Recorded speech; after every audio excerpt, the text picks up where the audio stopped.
আমাদের ভাগ্য নির্ধারণ হয় সবে বরাতে না সবে কদরে? মাশাআল্লাহ, এলাকা মানুষটা সঠিকরা জানেন, বোঝা গেল।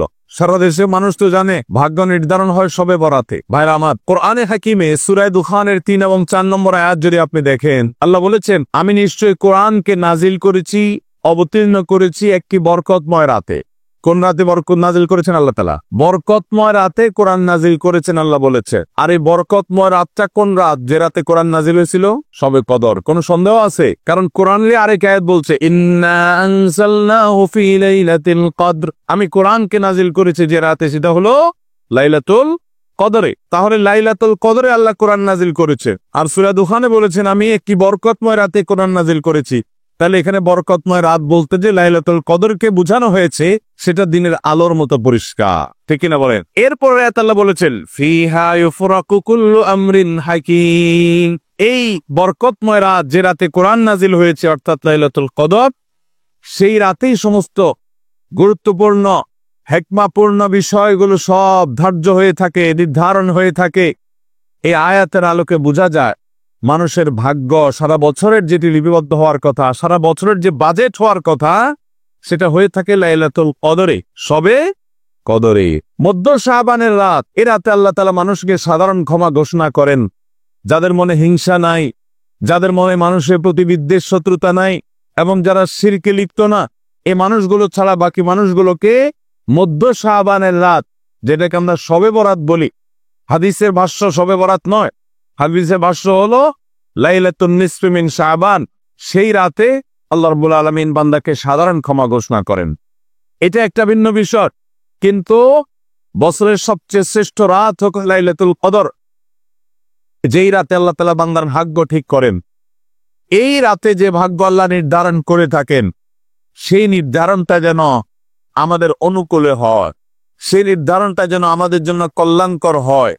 আল্লাহ যেন আমাদের ভাগ্যে ভালো কিছু লেখেন, খারাপ কিছু যেন না লেখেন। আল্লাহ যেন তাকদীরে আমাদেরকে ভালো কিছু দেন, মন্দ কিছু থেকে বাঁচিয়ে রাখেন। সেজন্য আমরা সবাই কামনা করি কি করি না? শুধু করি তা না, শবে বরাতে যত মানুষ মসজিদে আসে আমাদের দেশে, সারা বছরের অন্য কোন রাত দিন অন্য কোন সময় এত মানুষ মসজিদে আসে, কারণ কি? শবে বরাতে মানুষ মসজিদে বেশি আসে কেন?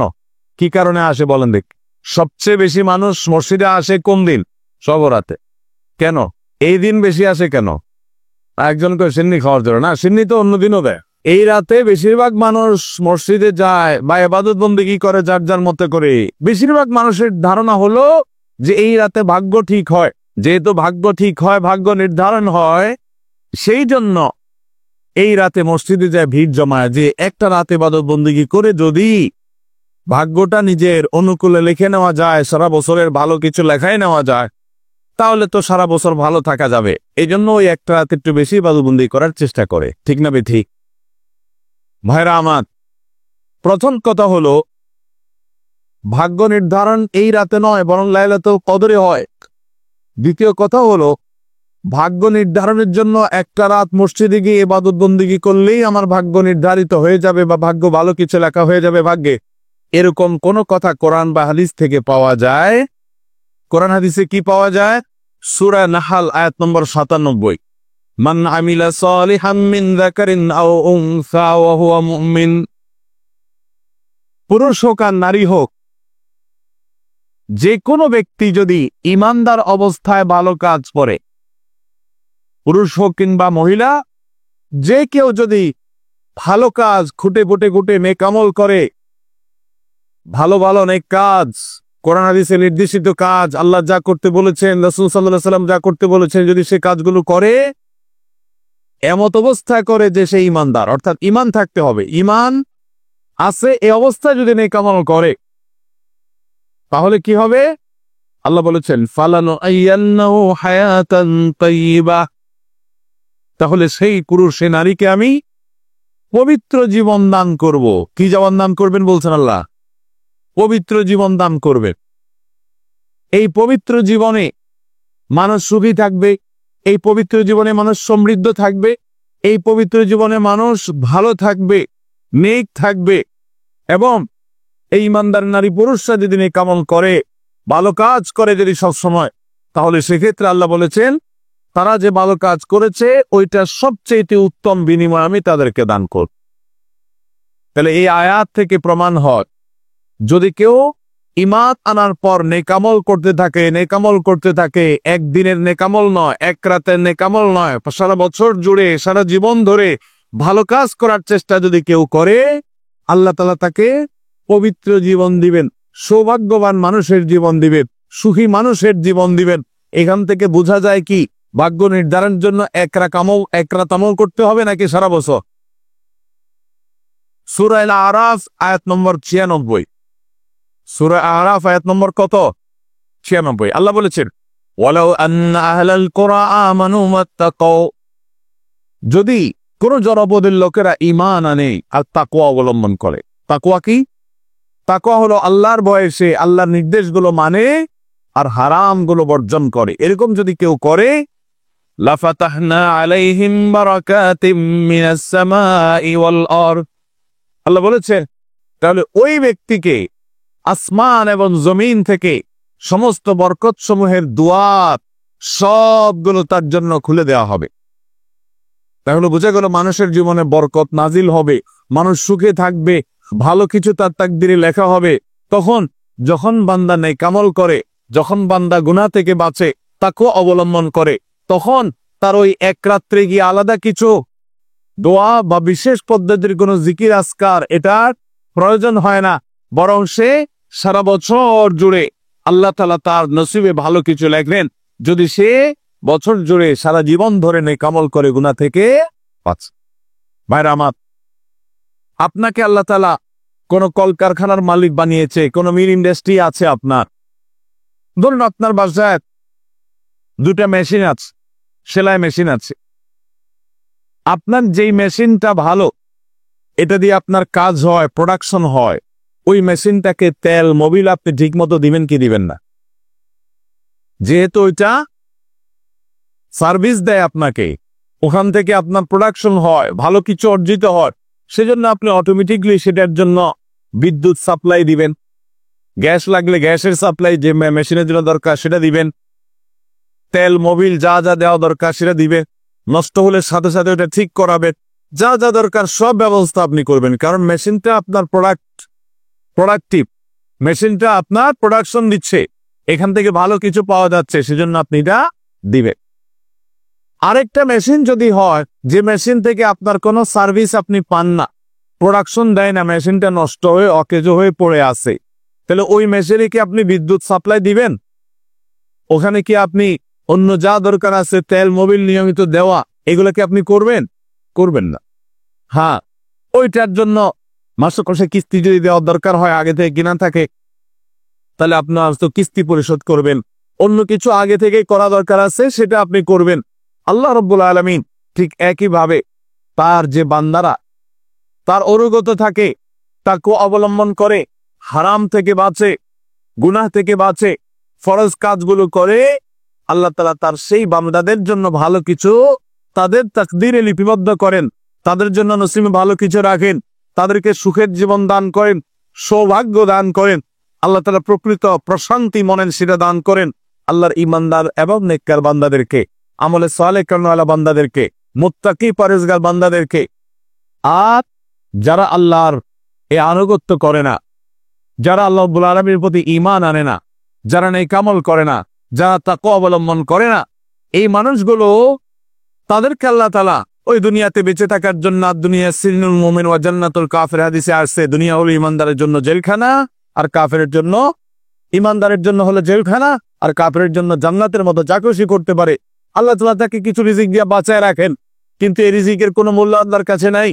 নবী করিম সাল্লাল্লাহু আলাইহি সাল্লাম বলেছেন, যদি দুনিয়া এবং দুনিয়ার মধ্যে যা কিছু আছে এগুলো যদি মাছির দানার মতো মূল্য রাখতো, তো আল্লাহ তাআলা দুনিয়াতে আল্লাহর প্রতি অবিশ্বাসী কাউকে এক ঢোক পানিও পান করতে দিতেন না। এখান থেকে বোঝা গেল দুনিয়া যত কিছু আমরা ভোগ করি, এগুলো আল্লাহ রাব্বুল আলামিনের কাছে এগুলো 2 পয়সার কোনো দাম নাই। বিশেষ করে যারা আখিরাতে বিশ্বাসী না, যারা আল্লাহর প্রতি ঈমান নাই, সে কাফেরদের জন্য এগুলো আল্লাহ তাআলা দিয়ে থাকেন, কারণ এগুলো সামান্য সময়ের ভোগ, অনন্ত অসীমকালের সুখ এবং দুনিয়ার প্রকৃত প্রশান্তি, এটা আল্লাহ শুধু তার ঈমানদার বান্দাদের জন্যই বরাদ্দ করে রেখেছে। তো এই আয়াত থেকে, হাদিস থেকে বোঝা যায় যে ঈমানদাররা যখন নেক আমল করবে তাদের জন্য আল্লাহ তাআলা নসিবে ভালো কিছু দিবেন, তাদের জন্য আল্লাহ তাআলা তাদের ভাগ্যে ভালো কিছু দিবেন, তাদের ভাগ্য সুপ্রসন্ন হবে। আর যদি কেউ বদামল হয় তাহলে আল্লাহ রাব্বুল আলামিন তার জন্য প্রকৃত প্রশান্তি, আসল সুখের ঠিকানা, সেটা আল্লাহ তাআলা তাদেরকে কখনো দিবে।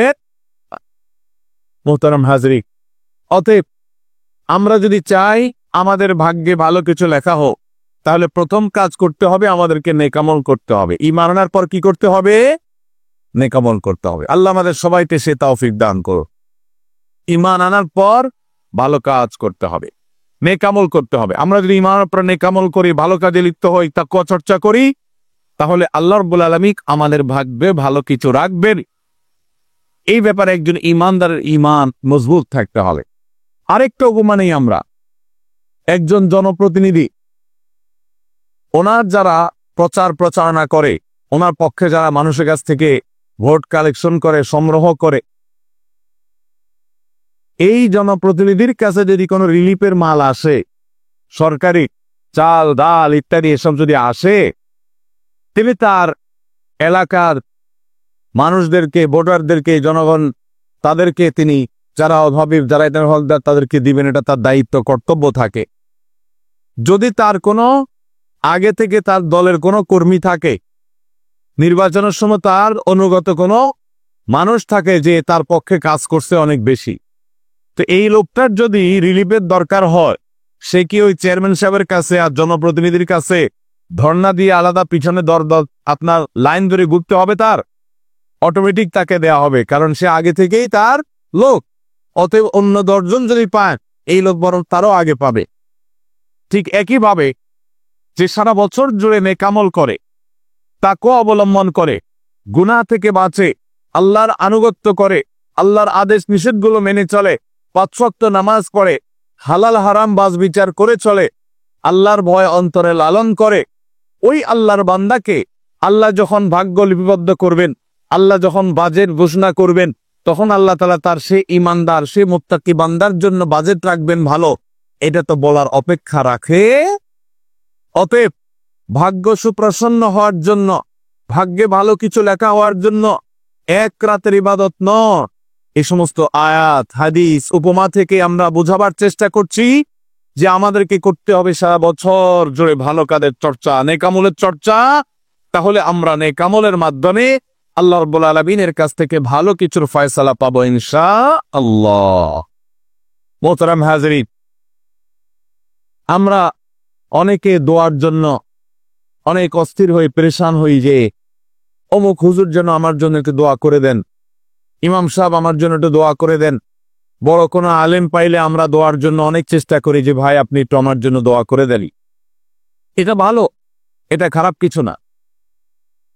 আমরা যারা এক রাতে আমল ইবাদত করে আমাদের ভাগ্যের ভালো কিছু লেখানোর জন্য চেষ্টা করি, আমি সেই ভাইদেরকে বলতে চাই, সারা দুনিয়ার সমস্ত ভালো মানুষ, সকল নেক মানুষ, এমনকি মক্কা মদিনার ইমাম সাহেবরা, হারামাইনের ইমাম খতিবগণ, সারা দুনিয়ার সকল আল্লাহওয়ালা, নেককার এবং ভালো মানুষ যারা আছেন, আব্দুস সালেহ যারা আছেন, আল্লাহর ওলি যারা আছেন, তাদের সবার দোয়া আমরা পাইতে চাই।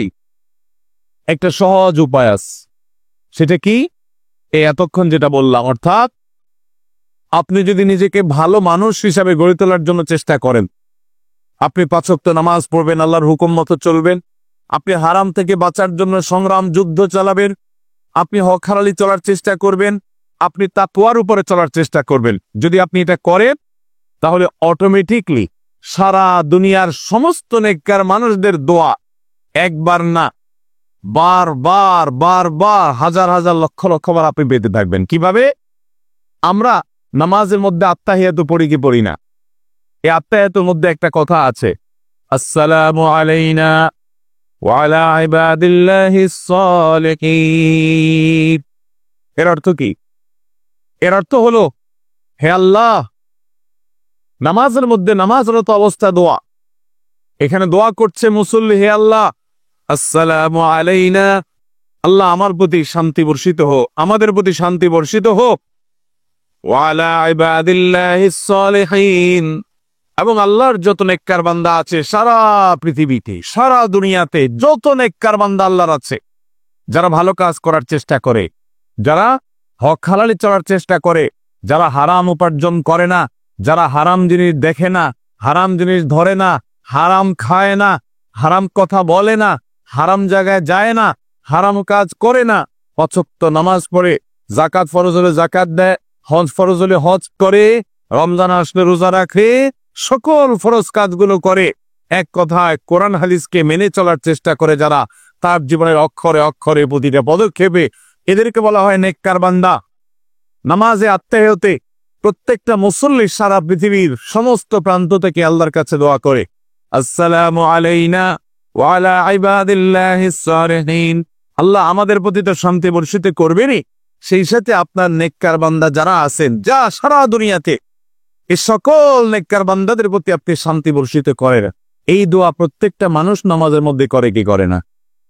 তাহলে আপনি যদি নিজেকে নেককার বান্দা হিসেবে সামিল করতে পারেন, আপনি যদি নিজেকে আল্লাহর হুকুম এবং আল্লাহর আনুগত্য কর্ণওয়ালা মানুষ হিসেবে গড়ে তুলতে পারেন, তাহলে অটোমেটিকলি আপনি সারা দুনিয়ার সমস্ত নেককার মানুষদের দোয়া পেয়ে যাও। আল্লাহ আমাদের সবাইকে সে তৌফিক দান করো। ভাইরা আমার, নেককারদের জন্য অটোমেটিকলি দোয়া হয়। শুধুমাত্র আল্লাহর নেককার বান্দা মানুষরা না, ফেরেশতারা দোয়া করে। আল্লাহর সকল নেককার মানুষদের দোয়া আমরা অটোমেটিক পাবো। তাহলে আমাদের ভাগ্যে যেন ভালো কিছু লেখা হয়, তার জন্য আমাদের যে আমলটা করতে হবে তা হলো আমলে সালেহ। সারা বছর জুড়ে, সারা জীবন জুড়ে আমাদেরকে খুঁটে খুঁটে খুঁটে কোনটা কোনটা ভালো কাজ সেগুলো করার চেষ্টা করতে হবে, কোনটা কোনটা খারাপ কাজ, গুনাহের কাজ, সেগুলো থেকে বাঁচার চেষ্টা করতে হবে। তাহলে আমাদের ভাগ্যে ভালো কিছু লেখা হবে ইনশাআল্লাহ। তাহলে এইটা একটা আমল পেয়ে গেলাম, যেটার মাধ্যমে আমাদের ভাগ্যে ভালো কিছু লেখা হবে। আমলটা হলো কি? সারা বছর জুড়ে, সারা জীবন জুড়ে আমাদেরকে খুঁটে খুঁটে আল্লাহর হুকুম কোনটা সেটা মানতে হবে, আল্লাহ কোনটা নিষেধ করেছেন সেটা থেকে বেঁচে থাকতে হবে। এই কাজ যদি অব্যাহত রাখি, আমাদের নসিবে ভালো কিছু এমনিই হবে ইনশাআল্লাহ। 2, সহিহ বুখারীর একটি হাদিস থেকে আমরা আমাদের নসিবে ভালো কিছু আল্লাহ তাআলা লিপিবদ্ধ করবেন এরকম একটি আমলের কথা আমরা জানি। সকল সাধারণ নেক আমলের মধ্যে সেটা শামিল আছে, এটাকে আলাদা করে নবী সাল্লাল্লাহু আলাইহি ওয়াসাল্লাম বলেছেন। সেটা কি? তিনি বলেছেন, মান সাল্লাহু আইয়ুবসাতা লাহু ফি রিজকিহি আও ইউমসা লাহু ফি আফারি ফালইয়াসিল রাহিমা। মান সাররাহা লাহু আইয়ুবসাতা লাহু ফি রিজকিহি আও ইউমসা লাহু ফি আফারি। যে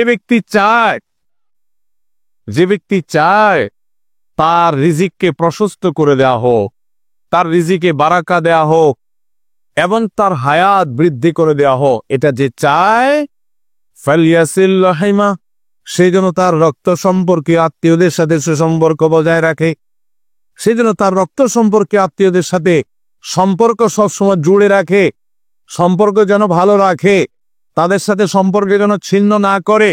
তাহলে সেক্ষেত্রে তার হায়াত এবং তার রিজিকের মধ্যে বরকত দেয়া হবে, কল্যাণ দেয়া হবে, লিপিবদ্ধ করা হবে, এই ফয়সালা তার জন্য করা হবে।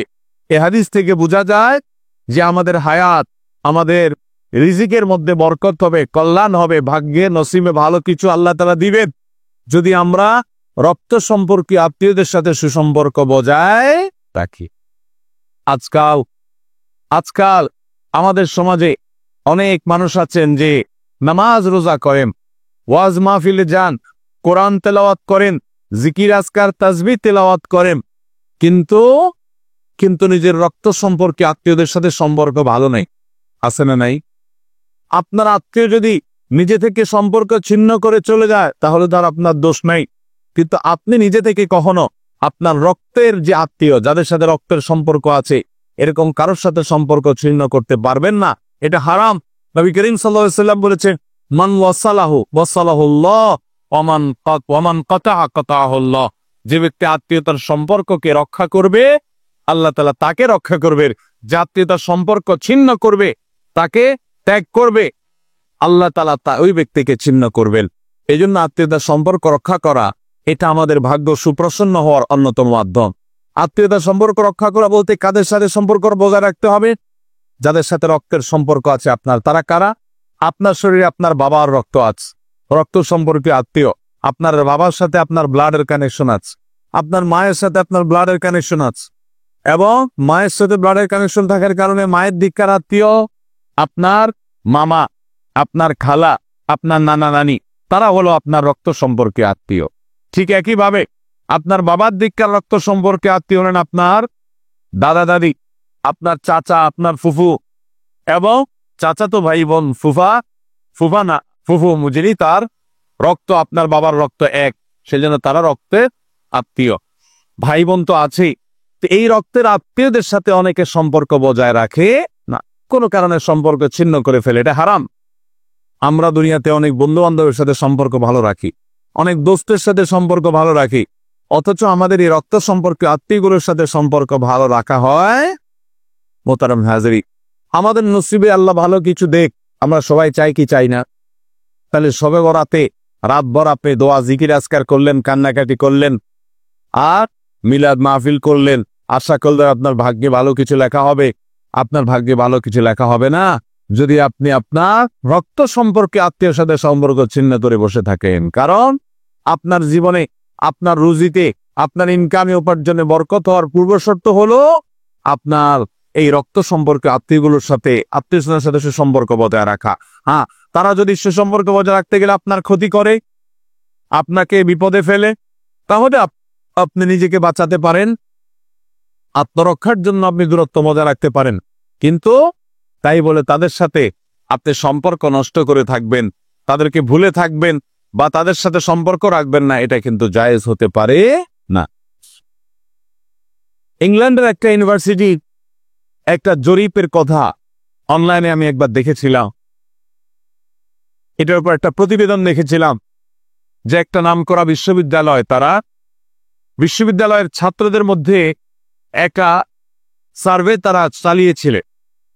তারা দেখতে চেয়েছেন যে ছাত্রদের মধ্যে কারা বেশি হায়াত পায় আর কারা কম পায়। যারা বেশি হায়াত পায় তাদের মধ্যে বৈশিষ্ট্য কি আছে, যারা কম পায় তাদের মধ্যে কোন বৈশিষ্ট্যের অভাব আছে। এটা নিয়ে দীর্ঘ অনেক বছরের একটা জরিপ তারা চালিয়েছে, একটা নিরীক্ষা তারা চালিয়েছে। সেই নিরীক্ষায় দেখা গেল যে যেই ছাত্ররা দীর্ঘদিন পর্যন্ত হায়াত পেয়েছেন এবং তারা অনেক দিন দুনিয়াতে বেঁচেছেন, তাদের বেশিরভাগই দেখা গেছে, সবাই না, বেশিরভাগই দেখা গেছে যে তারা সাধারণত তাদের পারিবারিক এবং আত্মীয় স্বজন, বন্ধু বান্ধব, অন্যদের সাথে হাসি খুশি, অর্থাৎ মানুষের সাথে সম্পর্ক বজায় রাখছে। আর যারা সম্পর্ক বজায় রাখে নাই, এই মানুষগুলো তাদের তুলনামূলকভাবে প্রথম গ্রুপের চাইতে তারা অনেক আগে দুনিয়া থেকে চলে গেছে, অনেক আগে তারা মারা গেছে। এটা প্রত্যেকটা ব্যক্তির ক্ষেত্রে আলাদা আলাদা করে খাটানো যাবে না, এটা একটা টোটাল জরিপের ফসল। তো এই জরিপ প্রমাণ করে নবী করিম সাল্লাল্লাহু আলাইহি ওয়াসাল্লাম যে বলেছেন, যারা রক্ত সম্পর্কের আত্মীয়গুলোর সাথে সুসম্পর্ক বজায় রাখে তাদের হায়াতে এবং রিজিকে বরকত দেওয়া হয়। এই জরিপের রিপোর্টও সেটা সত্যতাকে প্রমাণ করে। আল্লাহ তাআলা আমাদের সবাইকে আমাদের আত্মীয় স্বজনের সাথে সুসম্পর্ক বজায় রাখার তৌফিক দান করো। আমাদের ভাগ্যে যেন ভালো কিছু লেখা হয়, ভাগ্য যেন সুপ্রসন্ন হয়, সেজন্য আমরা দ্বিতীয় আমলও পেয়ে গেলাম। নাম্বার 3, বান্দার ভাগ্য এবং নসিবে ভালো কিছু যেন হয়। মন্দ কোনো কিছু যদি আল্লাহ না করুন, কারণ নসিবে লেখা থাকে, সেটা যেন দূর হয়, সেটা যেন তার ক্ষতি না করে। আল্লাহ রাব্বুল আলামিন যেন সেই ফয়সালা বান্দার উপরে কার্যকর না করে, সেজন্য তৃতীয় আমল হলো দোয়া। কারণ এই মর্মে মুস্তাদরাকে হাকিমের একটি দোয়া আছে, হাদিস আছে, যে হাদিসে নবী সাল্লাল্লাহু আলাইহি ওয়াসাল্লাম বলেছেন, লা ইয়ারুদ্দু তাকদীর ইল্লা দুআ। তিরমিজিতে একই হাদিসে আসছে, ভাষ্য ভিন্ন, লা ইয়ারুদ্দু কাযা ইল্লা আদ-দুআ। বান্দার তাকদীর, বান্দার ভাগ্য, এটা কোনো কিছু পরিবর্তন করতে পারে না। অন্য এক হাদিসে আসছে, আল্লাহ যা ফয়সালা করেন সেটা আর পরিবর্তন করেন না। তবে হাদিস থেকে একটা এক্সেপশন পাওয়া যায়, সেটা হলো যদি কেউ আল্লাহ তাআলার কাছে কায়মনোবাক্যে দোয়া করতে পারে, দোয়ার হক আদায় করে যদি দোয়া করতে পারে, তাহলে এই দোয়া আল্লাহ রাব্বুল আলামিনের তাকদীরকে পর্যন্ত তার জন্য পরিবর্তন করে দেওয়া হয় দোয়ার মাধ্যমে। আল্লাহ তাআলা আমাদেরকে সবাইকে সেভাবে দোয়া করার তৌফিক দান করুন। আমরা চেষ্টা করব তো ইনশাআল্লাহ। তৃতীয় আমল আমরা পেয়ে গেলাম, সেটা হলো দোয়া। আল্লাহ তাআলার কাছে যদি কেউ চোখের পানি ফেলে দোয়া করে, আল্লাহ আপনি আমার নসিবে যদি খারাপ কিছু লেখাও থাকে সেটা থেকে আপনি আমাকে উদ্ধার করেন। যদি কেউ দোয়ার হক আদায় করে দোয়া করতে পারে, দোয়া কবুলের জায়গাগুলোতে দোয়া করতে পারে, যথাযথভাবে দোয়া করতে পারে, দোয়ার শর্ত পূরণ করে দোয়া করতে পারে, কায় মনোবাক্যে দোয়া করতে পারে, চোখের পানি ফেলে দোয়া করতে পারে, দোয়া এত বড় অস্ত্র, দোয়া এত বড় মাধ্যম, দোয়া এত বড় একটা উপায় যে এটা দিয়ে আল্লাহর লিখন, আল্লাহর তাকদীর, এটা আল্লাহর কাছ থেকে পরিবর্তন করিয়ে আনা যায় এই দোয়ার মাধ্যমে। অথচ এই দোয়াও আমরা বেশি মানুষ করতে পারি না। আমরা হুজুরদের দিকে চেয়ে থাকি যে হুজুরদের সাথে আমরা শুধু আমিন আমিন বলবো, নিজেরা আল্লাহর কাছে দোয়া করবো এটা আমরা জানি না। অথচ আল্লাহ বলেছিল উদউনি আস্তাজিব লাকুম, তোমরা আমার কাছে দোয়া করো, আমি তোমাদের দোয়া কবুল করব। অতএব ভাইরা আমার, আমরা আল্লাহ রাব্বুল আলামিনের কাছে আমাদের ভাগ্যে যেন ভালো কিছু লেখা হয় সেজন্য আল্লাহর কাছে বেশি বেশি করে দোয়া করব। এবং আমাদের তাকদীরে যদি কোনো ক্ষতিকর কিছু থাকে তো সেটা যেন আমাদের ক্ষতি না করে আল্লাহ রাব্বুল আলামিন যেন আমাদের প্রতি রহম করেন, এই মর্মে আমরা যদি দোয়া করি তো দোয়ার মাধ্যমে আল্লাহ তাআলা তাকদীরও পরিবর্তন করে। অবশ্য তাকদীরের মধ্যে দুইটা প্রকার আছে, একটা তাকদীরে মুবরাম আর একটা তাকদীরে গায়রে মুবরাম। তাকদীরে গায়রে মুবরাম যেটা, সেটা তাকদীর দোয়ার মাধ্যমে ফয়সালা আল্লাহ পরিবর্তন করেন। মুবরাম যেটা পরিবর্তন করেন না, অর্থাৎ যেটা চূড়ান্ত করেছেন আল্লাহ তাআলা আগে থেকে, সেটা পরিবর্তন করেন না। তবে বান্দার হায়াতের ক্ষেত্রে কোন কোন হাদিস থেকে জানা যায় আল্লাহ রাব্বুল আলামিন কোন নেক আমলের ফলে দোয়ার মাধ্যমে আল্লাহ অনেক সময় সেটাতে পরিবর্তন করেন এবং সেটাতে বারাকা দান করেন। অতএব আমাদেরকে তাকদীর ভাগ্য যেন সুপ্রসন্ন হয়, আমাদের নসিব যেন ভালো হয়, আল্লাহ যেন ভালো কিছু দান করেন, সেজন্য শবে বরাতে রাত ভরে ইবাদত বন্দিগি এই জন্য নয়, বরং আমাদের ভাগ্যে ভালো কিছু হওয়ার জন্য বছর জুড়ে আমাদেরকে নেক আমল করতে হবে। এক রাত ইবাদত বন্দিগি করলেন, সারা বছর কোন নফল নামাজ, ফরজ নামাজ, অন্যান্য ফরজ কাজ করলেন না, আর আপনি আশা করলেন যে আল্লাহ আপনার জন্য ভাগ্যে ভালো কিছু লিখে দিবে, এটা সঠিক নয়। আর ভাগ্যের নির্ধারণটা মূলত লাইলাতুল কদর, এটি বোঝা যায় সূরা দুখান থেকে, অন্যান্য সূরা থেকে। অতএব আমাদের সবাইকে আমাদের ভাগ্যে ভালো কিছু লেখার জন্য বেশি বেশি আমাদের 5 ওয়াক্ত ফরজ নামাজ সহ আল্লাহর সমস্ত ফরজ বিধানগুলো মেনে চলতে হবে, হারাম এবং গুনাহের কাজগুলো থেকে বেঁচে চলতে হবে, এবং সেই সাথে আমাদের সবাইকে বেশি বেশি করে বিশেষ করে নেককারদের কাতারে শামিল হতে হবে। আমি যত বেশি নেককার হতে পারবো, ওই যে নামাজে আত্মীয়তার মধ্যে নেককারদের দোয়া পাবো, আমার প্রতি শান্তি আল্লাহর এমনি বর্ষিত হবে। এবং দ্বিতীয় আমল হলো বেশি বেশি করে আত্মীয় স্বজন, রক্ত সম্পর্কীয় যারা, তাদের সাথে বিশেষভাবে সুসম্পর্ক বজায় রাখতে হবে। সম্পর্ক নষ্ট করা যাবে না, সম্পর্ক ছিন্ন করা যাবে না। এবং তৃতীয় আমল হলো বেশি বেশি দোয়া করতে হবে। এই 3 আমল যখন আমরা একযোগে চালাবো, একদিক থেকে সাধারণ সব নেক আমল করব, বিশেষভাবে আমি আত্মীয় স্বজনের সাথে সম্পর্ক বজায় রাখার চেষ্টা করব, এবং আল্লাহর কাছে দোয়ার আমলটা বেশি বেশি করব, বরকত নাজিল হওয়ার মতো কাজগুলো বেশি বেশি করব, ইনশাআল্লাহ আল্লাহ রাব্বুল আলামিন আমার নসিবে ভালো কিছু দিবেন এবং মন্দ কিছু থেকে আমাকে বাঁচাবেন। নবী করিম সাল্লাল্লাহু আলাইহি ওয়াসাল্লাম আল্লাহর কাছে দোয়া শিক্ষা দিয়েছেন, আল্লাহুম্মা ইন্নী আউযু বিকা মিন দারকিল বালা, আল্লাহুম্মা ইন্নী আউযু বিকা মিন সুইল কাদা। আল্লাহ, আপনার কাছে আমার ভাগ্যের ক্ষতি থেকে আমি আপনার কাছে পানা চাই। অর্থাৎ আমার তাকদীরে কাজার মধ্যে যদি কোনো ক্ষতিকর কিছু আপনি লিখে থাকেন, তাহলে সেই সুবুল কাজা, এটা থেকে আমি আপনার কাছে পানা চাই। অতএব এই মর্মে আল্লাহর কাছে যত বেশি আমরা দোয়া করব, আল্লাহ রাব্বুল আলামিন আমাদেরকে তত বেশি হেফাজত করবেন। আল্লাহ তাআলা আমাদের নসিবে দুনিয়া এবং আখিরাতে, ইহকালে এবং পরকালে ভালো কিছু লেখেন। আমাদের নসিবে যেন ভালো কিছু হয়, সেই তৌফিক আল্লাহ আমাদেরকে দান করে। আমরা সবাই আমলগুলো করবো তো ইনশাআল্লাহ। আল্লাহ আমাকে আপনাকে আমাদের সবাই আমলের তৌফিক দান করুন। জাযাকুমুল্লাহু খায়রা ওয়া আখিরু দাওয়ানা আনিল হামদুলিল্লাহ।